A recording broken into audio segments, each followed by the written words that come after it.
moin Freunde, willkommen zurück auf meinem Kanal. Tim hier. Heute endlich der erste versprochene Review des Jahres, Artfire. Was gibt es dazu zu sagen? Eigentlich nicht allzu viel. Ich habe zu dem Charakter so gar keine Verbindung.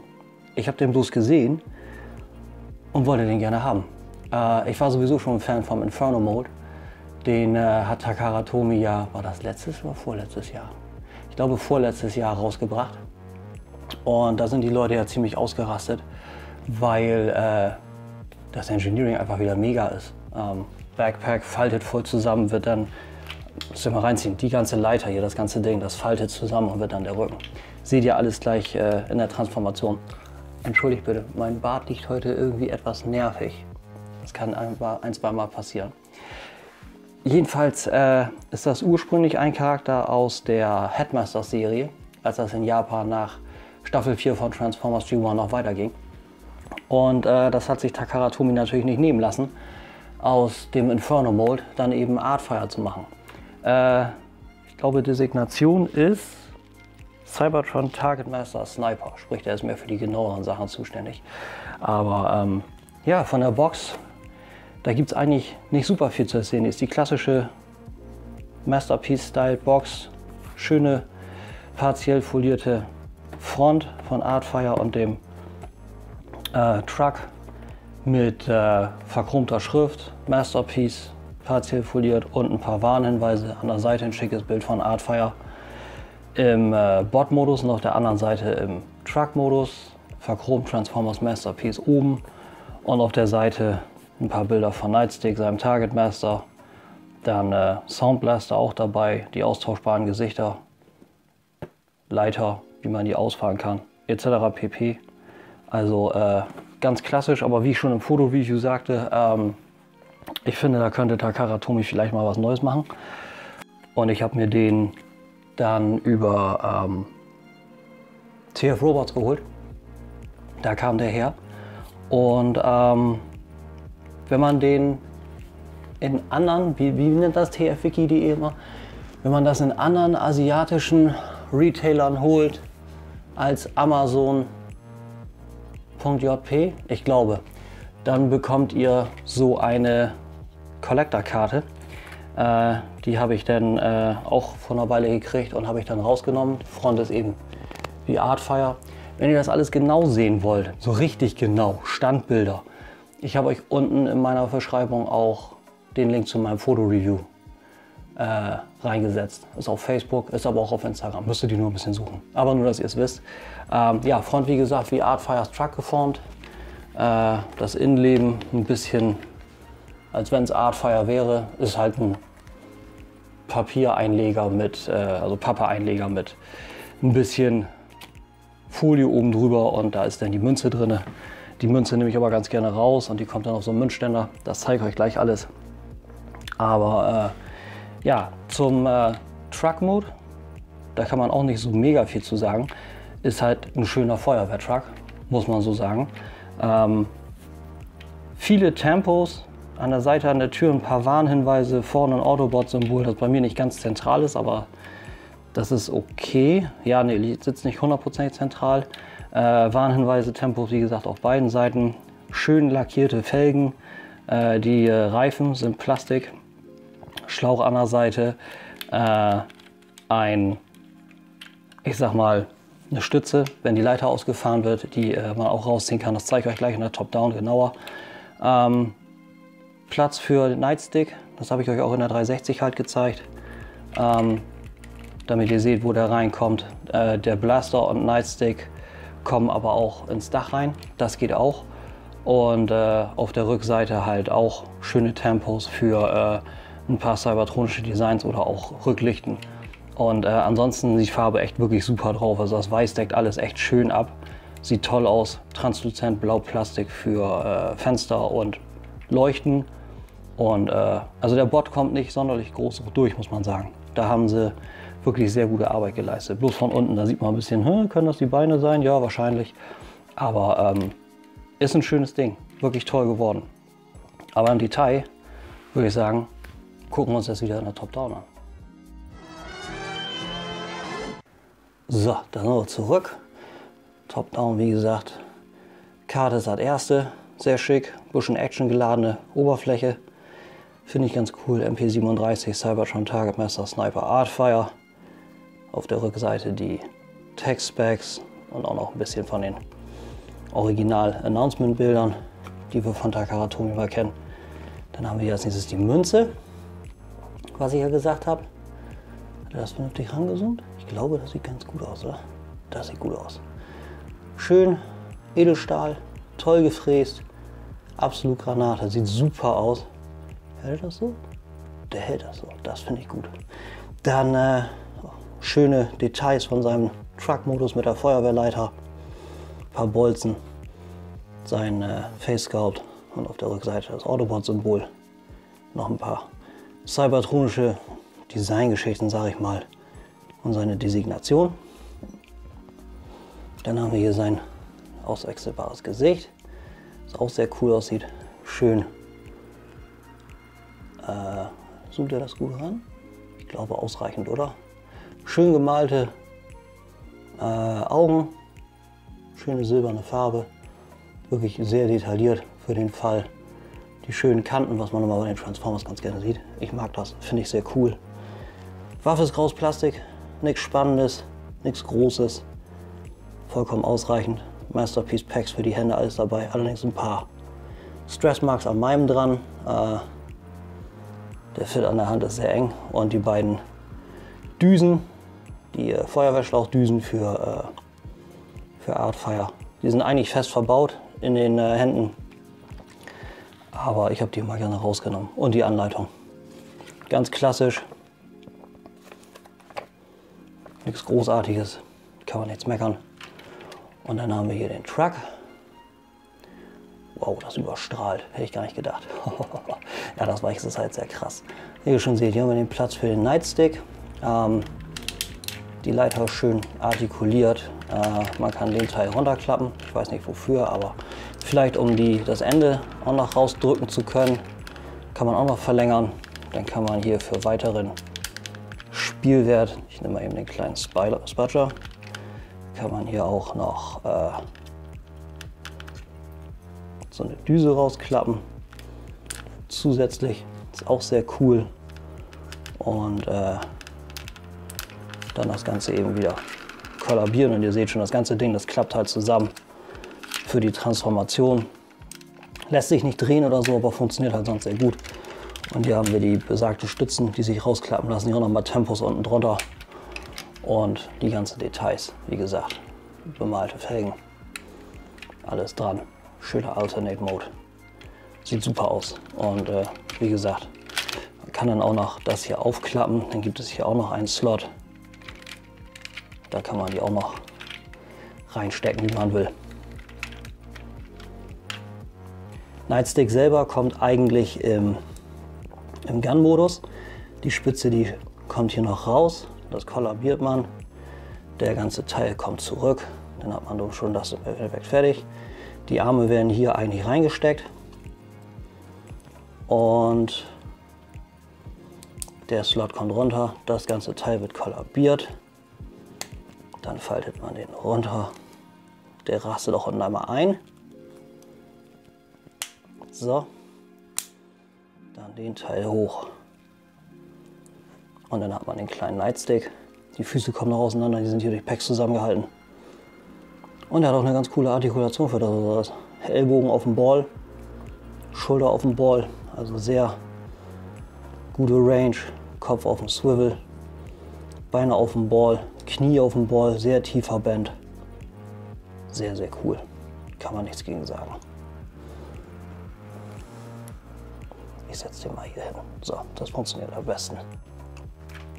So, das ist der Ausgangsmodus für Artfire. So wird er auch geliefert. Für die Transformation kann man vorab ein paar Sachen vorbereiten.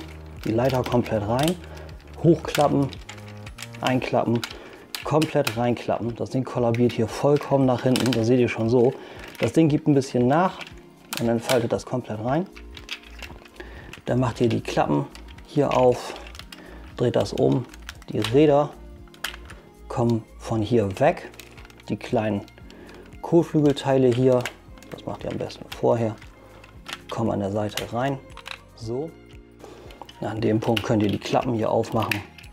Dann sollte dieser ganze Teil komplett nach vorne gehen. Ihr seht schon, das könnte ein Problem werden. Dieses Kotflügelteil schiebt sich ganz gerne nach vorne und verkeilt sich hier hinter. Aber grundsätzlich funktioniert das ganz gut. Ihr seht schon, wie der Kopf hier rauskommt. Dann könnt ihr die Beine auseinander machen und nach unten bringen. Und die Klappen nach hinten. Die Beine kann man eigentlich an dem Punkt schon fertig machen. Die Füße nach vorne, die Klappe dicht, den Fuß zu und dann habt ihr hier dieses Panel. Das bringt hier runter und rastet das ein und das Teil kommt in die Mitte. Dann habt ihr das hier quasi ein bisschen kosmetisch schicker. Dasselbe auf der anderen Seite nochmal. Fuß nach vorne, Klappe dicht, die Klappe nach hinten, den runter. Das ist auf dem Double Hinge. Kommt runter und den klappt ihr rüber. So, dann habt ihr das schon mal. Dann könnt ihr diesen ganzen Teil über den Double Hinge nach oben rocken.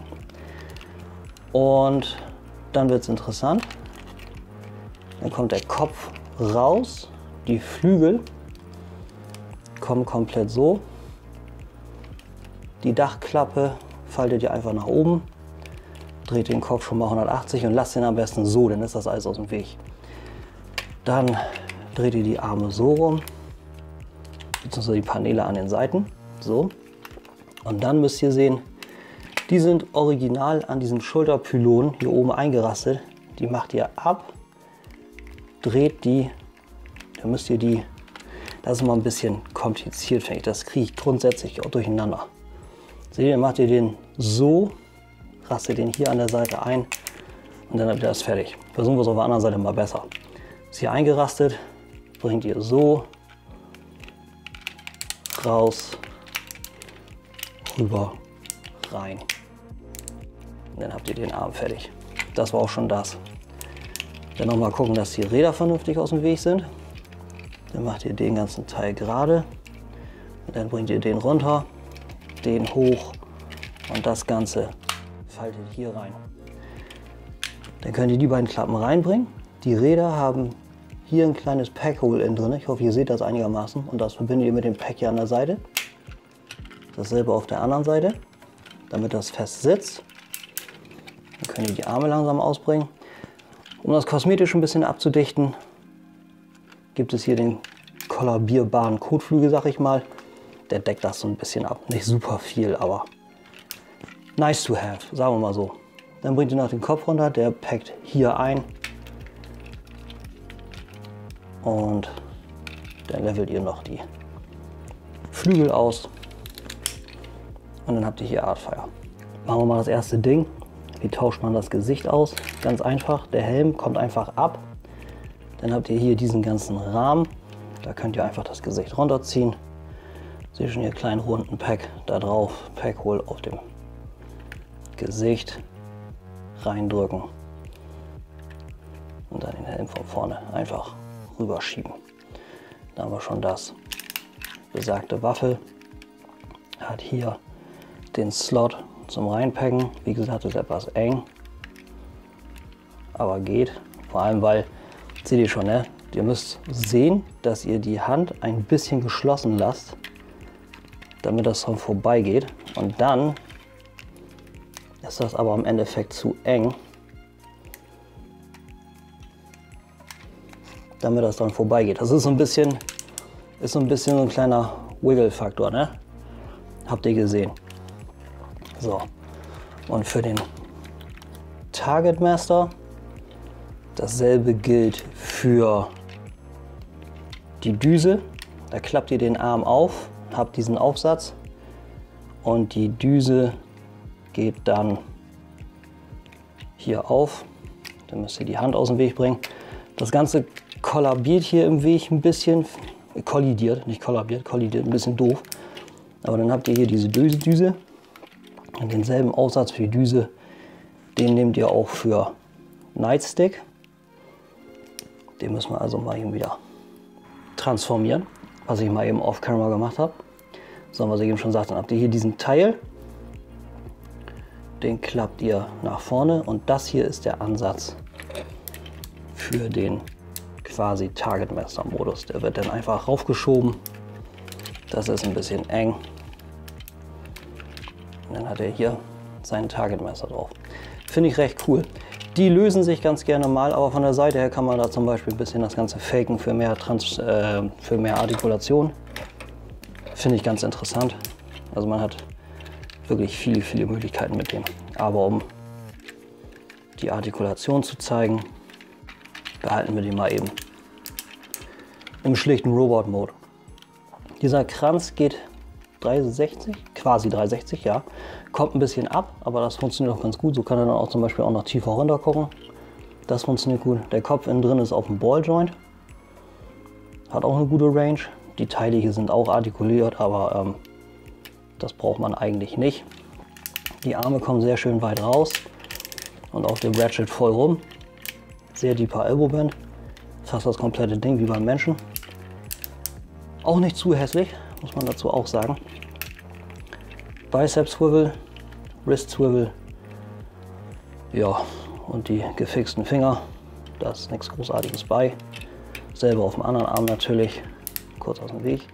Wir haben einen Waist Swivel, allerdings kommt das hier teilweise so ein bisschen in die Quere, aber das meiste, was man machen will, sollte damit möglich sein. Das ist eigentlich sehr cool. Aber seht ihr schon selber, das ist teilweise sehr behindert. Nach vorne ist das kein Problem. Nach hinten stößt das dann hier am Rad an, selber auf der anderen Seite.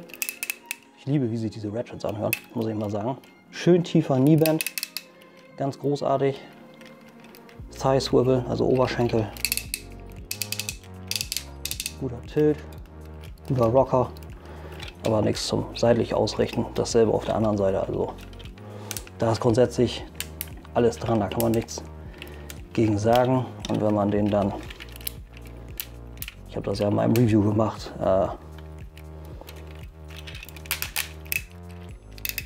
rennen lassen will, dann geht das ziemlich einfach. Jo, und das war auch schon. Also schon. Das ist natürlich immer relativ lang, so ein Transformers Review, ne? Aber ich finde, der ist absolut spitze. Und die ganzen Details, die kommen halt auch wirklich gut durch. Ne? Auch die ganzen Tempos an den Füßen, die Details vom Truck an der Brust. Schwer geil. Ich habe natürlich Inferno nicht, aber kleines Detail, das ich noch sagen will. Wenn ihr natürlich die Front austauschen wollt, könnt ihr das machen. Ergibt bei ihm jetzt nicht super viel Sinn, aber geht. In dem Sinne, wie gesagt, wenn ihr euch die Standbilder zu dem Kerl genauer angucken wollt, also mein Foto-Review, ist unten in der Beschreibung, ist auf Facebook, würde ich euch eher empfehlen, ist die gesammelte Form. Und auf meinem Instagram aber natürlich auch. Ich kann nur sagen, wenn ihr einen richtig cool aussehenden Bot haben wollt, so oder so in eurer Sammlung, schlagt da auf jeden Fall zu.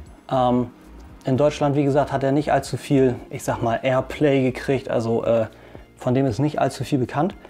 Aber wer auf Feuerwehrauto steht und gute Artikulation, toll gemachten Transformer, auf jeden Fall zuschlagen. In dem Sinne, morgen ist wieder Montag. Was soll man dazu noch sagen? Ich wünsche euch erstmal einen schönen Start in die Woche. Ich hoffe, euch hat das ein bisschen gefallen. Schreibt mir Comments, schreibt mir Mail, wenn euch was passt, wenn euch was gefällt, whatever. Kontaktdetails findet ihr alle unten. In dem Sinne, schönen Sonntag, reingehauen. Auf Wiedersehen.